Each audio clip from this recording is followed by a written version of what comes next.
Hea koolipere, õhus on tunda sügise lõhna ja ees ootab põnev, aga kindlasti ka proovile panev uus õppeaasta.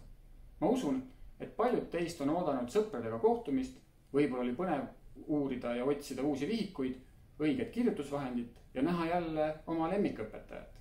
Koolis käimises on nii palju toredat. Uue aasta algusesse sooviksime teile anda kaasa 2 soovi. Esiteks, tulge hommikuti kooli sooviga õppida juurde. Üks tillukene oskus või teadmine. Kujutage ette, et teie koolikoti asemel, kus te kannate õpikuid ja vihikuid, on hoopis seljakott, kuhu te saate iga päev koguda teadmisi ja oskuseid, et elus läbi lüüa ja jõuda sinna, kuhu teie süda soovib teid viia. Täitke see seljakott iga päev. Teiseks soovin, et me oleksime teineteise vastu mõistvad ja sõbralikud.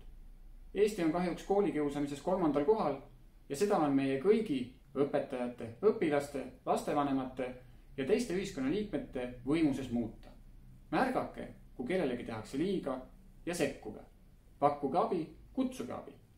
Tark ja teinesega arvestav ühiskond on parim, mida haridus meile pakkuda suudab.